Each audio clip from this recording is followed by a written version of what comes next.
नमस्कार, आप देखना शुरू कर चुके हैं लाइव सिटीज का विशेष कार्यक्रम सुबह की चाय। सुबह 8:30 बजे। आज तारीख है 28 जुलाई, दिन है सोमवार। हमारे साथ वरिष्ठ पत्रकार हैं। आज हम आपको एक बड़ी खबर बताएंगे। सबसे पहले सुबह की चाय में हमने लिया है क्योंकि आधी रात कई एमएलए इधर से उधर हो गए हैं, कई एमएलए मुलाकात कर रहे हैं। आधी रात के अंधेरे में टिकट को लेकर बड़ा खेल हो रहा है। जेडीयू के विधायक हो, चाहे आरजेडी के विधायक हो, चाहे बीजेपी वाले हो, सब लगे हुए हैं इधर से उधर करने में। रवि सर खुलासा करेंगे। वहीं तेजस्वी यादव ने एक बड़ी बात कही है। बिहार में क्या शराबबंदी खत्म हो जाएगी, क्योंकि उन्होंने समीक्षा की बात कही है और समीक्षा लेकर बड़ा फैसला भी लेंगे। तो उन्होंने कहा है साफ साफ समीक्षा होगी और बड़ा फैसला लिया जाएगा। लेकिन बिहार के डिप्टी सीएम को किसने धमकी दे दी? बिहार के डिप्टी सीएम को बीजेपी के समर्थक के माध्यम से धमकी दी गई है, 24 घंटे में खत्म कर देंगे। इतना ही नहीं, राघोपुर में तेजस्वी यादव चुनाव हार जाएंगे, नित्यानंद राय कह रहे हैं। ऐलान किया है उन्होंने, हार जाएंगे। वहीं प्रशांत किशोर ने आरजेडी को कट्टा वाली पार्टी भी बता दिया है। तो अब हम बातचीत करेंगे। सबसे पहले आधी रात को कई विधायक इधर से उधर बातचीत कर रहे हैं। क्या खबरें हैं, क्या बातें हैं? देखिए, सबसे बड़ी बात समझ लीजिए कि विधानमंडल का जो सत्र खत्म हुआ उसके बाद से ही यह एनडीए गवर्नमेंट का डबल इंजन की सरकार का यह अंतिम माने विधानमंडल का सत्र हुआ। उसके बाद से ही देखिए कि किस तरीके से सारे विधायक या इधर के हों या उधर, इसको ऐसे समझाया जाए, पक्ष के हों या विपक्ष के, वह अपने अपने सुविधा के अनुसार, अपने अपने कॉन्स्टिट्यूएंसी की बनावट के अनुसार इधर से उधर जो पाला बदल का खेल होता हुआ दिखाई पड़ रहा है। तो अब अपने अपने सेटिंग गेटिंग में लगे हुए हैं। तो ये अब देखिए, सवाल तो यह उठता है कि कहा जाता है पॉलिटिकल भाषा में सिटिंग गेटिंग गो, माने जो सिटिंग है वह जो है सो गो हो जाएगा, उसको टिकट मिल जाएगा। लेकिन इस बार जो सर्वे, इस बार जो हर पार्टी हर दल सर्वे करा रही है, या जो एंटी इनकम्बेंसी की बात आती है, हर सिटिंग एमएलए के खिलाफ कुछ न कुछ है। तो ऐसे में आरजेडी के विधायक हों या वो उधर के विधायक, भारतीय जनता पार्टी या जेडीयू या किसी अन्य दल के विधायक हों, वह अपने अपने सुविधा के अनुसार इधर से उधर करते हुए, तो ऐसे में सारे लोग अप्रोच लगा रहे हैं। सारे लोग देर रात अंधेरे में इधर से उधर बातचीत करते हुए, गाड़ियां दौड़ती हुई दिखाई पड़ रही हैं। हर नेताओं के, शीर्ष नेताओं के इर्द गिर्द वो लोग पहुंच रहे हैं रात के अंधेरे में, और कहीं ना कहीं अपने अपने विधानसभा की बनावट के अनुसार वह इधर से उधर होते हुए दिखाई पड़ रहे हैं। तो यह आने वाले समय में कुछ दिन में स्पष्टता के साथ, पूरी क्लियरिटी के साथ पता चल जाएगा कि कौन सा विधायक इधर से उधर जा रहा है, कौन सा विधायक यह। लेकिन यह खेल जो है सो होता हुआ राजधानी पटना में दिखाई पड़ रहा है। तो बड़ा खेल हो रहा है, इधर से उधर विधायक जी कर रहे हैं, क्योंकि टिकट कट सकता है। इसी वजह से इधर से उधर कर रहे हैं ना, टिकट की आस में कि इधर से नहीं मिलेगा तो उधर से मिल जाए, उधर से नहीं मिलेगा तो इधर से ले ले। अगर टिकट बाई चांस कट गया, दूसरी पार्टी को मिल गया, तो उधर से भी सेटिंग कर लें। सब जगह ब्रीफकेस भी पहुंच रहा है। नहीं, देखिए, सबसे बड़ी बात है कि ये लोग अपने अपने क्षेत्र की बनावट के अनुसार एक बात समझ लेने की जरूरत है। दूसरी बात है, वो कंफर्टेबल जीतना चाह रहे हैं।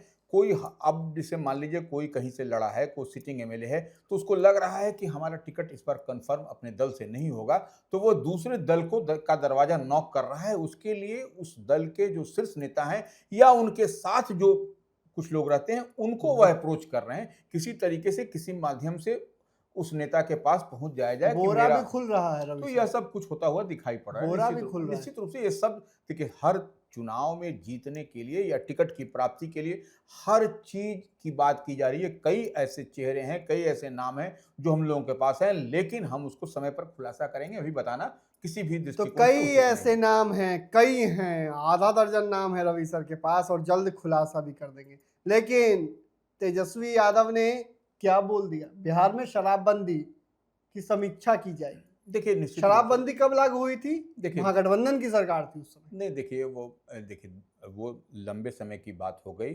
तो अब देखिए 9 साल हो चुके हैं। 2016 में लागू हुई थी शराबबंदी बिहार में। शराबबंदी, पूर्ण शराबबंदी बिहार में लागू है। तो वही तेजस्वी यादव जो नेता प्रतिपक्ष हैं कह रहे हैं उनकी सरकार बनेगी तो उसकी समीक्षा की जाएगी, बुद्धिजीवी वर्ग से, बुद्धिजीवियों से राय विचार किया जाएगा, तमाम इंटेलेक्चुअल से बैठ के बातचीत करेंगे। और इसके लिए वह कह रहे हैं तेजस्वी यादव कि 30,000 करोड़ रुपए का राजस्व का वार्षिक कर जो है सो उसका जो है सो ये हो रहा है।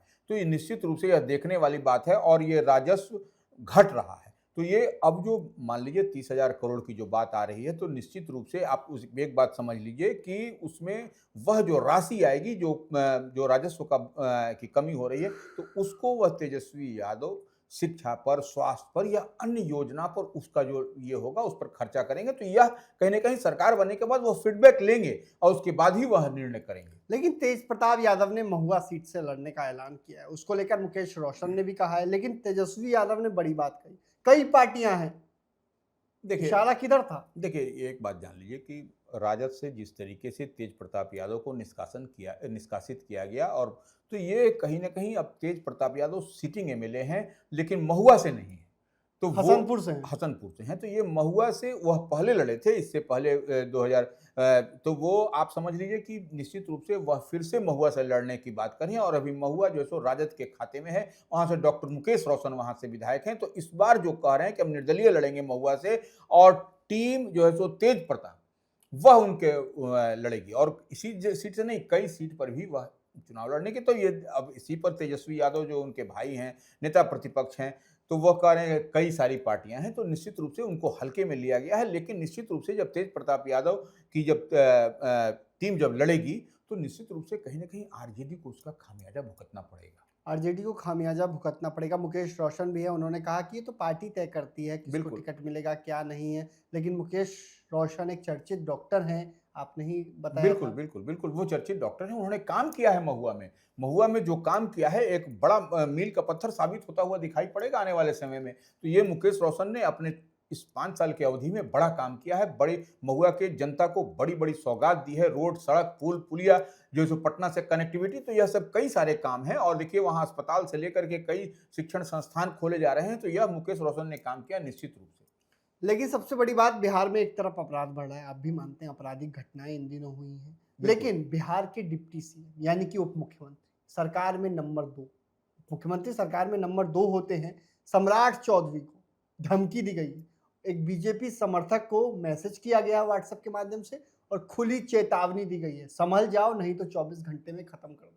देखिए, अब ये तो अब चुनाव का वर्ष है, तो ऐसे में लेकिन निश्चित रूप से उप मुख्यमंत्री जो भारतीय जनता पार्टी कोटे से सम्राट चौधरी हैं, उनको जिस तरीके से अपराधियों की व्हाट्सएप पर धमकी उनके तो वो मिल रही है, तो ये निश्चित रूप से चिंता का विषय है, और इस पर पुलिस को क्विक एक्शन पुलिस ने लेकर। जांच शुरू कर दी है। हाँ, पुलिस का नहीं, कहना है कि अभी आवेदन प्राप्त नहीं हुआ है, लेकिन हम जांच कर। देखिए, आवेदन सब चीज़ में प्राप्त नहीं होता है। अब जब उप मुख्यमंत्री पर ही कोई माने उनको मारने की, जान मारने की धमकी दे रहा है, उसके लिए भी आवेदन मिलना चाहिए। तो ये पुलिस का ये नहीं है, कम से कम उस पर जांच करे और ऐसे लोगों को शिकंजे में जकड़े कि फर्दर फिर किसी को, आम आवाम को भी ना करे। अब तो मान लीजिए डिप्टी सीएम को जब हो रहा है, तो ये सरकार का ये क्या हो रहा है समझ में नहीं आ रहा है। ये बड़ी दुखद घटना है, माने बात है ये। तो निश्चित रूप से इस पर जांच तो पुलिस हर चीज में करती है कि पुलिस या जांच हो रही है, जांच की कार्रवाई करेंगे, उसके बाद यह नहीं होता है। निश्चित रूप से उस पर जो है सो आपको वैसे लोगों को चिन्हित करके उस पर और तुरंत बिहार में कार्रवाई करना। अब बढ़ते अपराध के बीच इस तरह की धमकियां आएंगी तो किस तरह से? नहीं, देखिए, ये पब्लिक फिगर है, ये लोग हमेशा, ये लोग आता जाता रहता है 24 घंटा 24/7,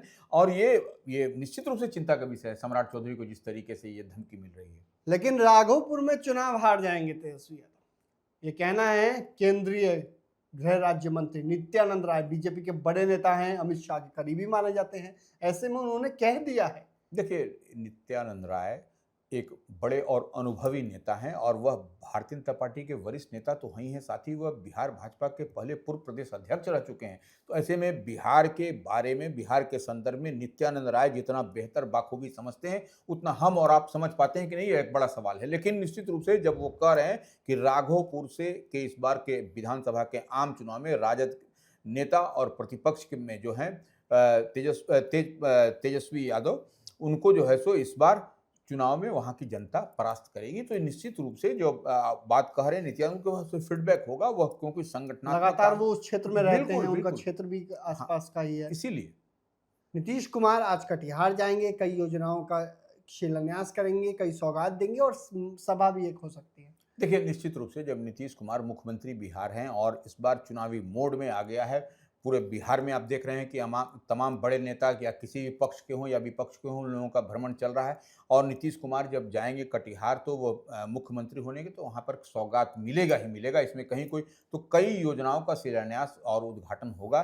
तो ये निश्चित रूप से कटिहार के लिए ये एक बड़ी उपलब्धि होगी। प्रशांत किशोर ने बीते दिन लाइव सिटीज के कार्यक्रम में साफ साफ कहा कि कट्टा बांटने वाली पार्टी है आरजेडी। नहीं देखिए, प्रशांत किशोर जनसुराज के पार्टी के वो सूत्रधार हैं, तो निश्चित रूप से प्रशांत किशोर जितनी बात समझते हैं, जितनी बात कह रहे हैं और राजद पर वह आरोप लगा रहे हैं ये कट्टा बांटने वाली पार्टी है, तो यह निश्चित रूप से वह जो बात कह रहे हैं वह प्रशांत किशोर बेहतर ढंग से इसको एक्सप्लेन कर पाएंगे, इसको कह पाएंगे। लेकिन ये देखिए, राजद का अब नेचर और सिग्नेचर बदल चुका है, वह पहले वाला राजद नहीं रहा, क्योंकि अब कलम बांटने की बात होती है। निश्चित रूप से ए टू जेड की बात होती है, कलम पर उनका फोकस है और पूरा प्रदेश अध्यक्ष से लेकर के पूरा आप देख रहे हैं कि हर टीम को बदल दिया गया है। प्रदेश अध्यक्ष में पुराने जो सो समाजवादी चेहरा और जन नायक कर्पूरी ठाकुर के सहयोगी रहे, आपको मंगीलाल मंडल प्रदेश अध्यक्ष बने हैं, तो वह अब सब कुछ माने बदला हुआ है। तो ऐसे में अब प्रशांत किशोर किस तरीके से क्या आरोप लगा रहे हैं वह तो वही बेहतर इसको और एक्सप्लेन कर पाएंगे। तो देखना होगा फिलहाल क्या कुछ होता है, लेकिन आधी रात कई विधायक इधर से उधर कर रहे हैं, कई विधायक टिकट के लिए मारामारी कर रहे हैं। हुजूर टिकट दे दीजिए, बोरा जितना ले लीजिए। तो बिहार में बड़ा खेल हो रहा है, आधी रात को खेल हो रहा है, नामों का ऐलान भी कर दिया जाएगा लाइव सिटीज पर। लेकिन आपको बता दें कि बिहार में शराबबंदी क्या खत्म हो जाएगी, कई लोगों को सुनकर बहुत अच्छा लग रहा होगा, लेकिन ये समीक्षा होने की बात है। तेजस्वी यादव की जब सरकार बनती है, क्योंकि बिहार में अभी एनडीए की सरकार है, चुनाव होने हैं, उसमें किसकी सरकार बनेगी ये देखना होगा। तेजस्वी यादव की सरकार बनती है तो उन्होंने कहा है हम इसकी समीक्षा करेंगे और एक बड़ा फैसला लेंगे। साथ ही साथ तेज प्रताप ने आरजेडी की टेंशन बढ़ा दी है। नित्यानंद राय ने कह दिया है राघोपुर से तो तेजस्वी यादव चुनाव ही हार जाएंगे। तो बने रहिए लाइव सिटीज के साथ, हमारे यूट्यूब चैनल को सब्सक्राइब करिए, फेसबुक को लाइक करिए। धन्यवाद।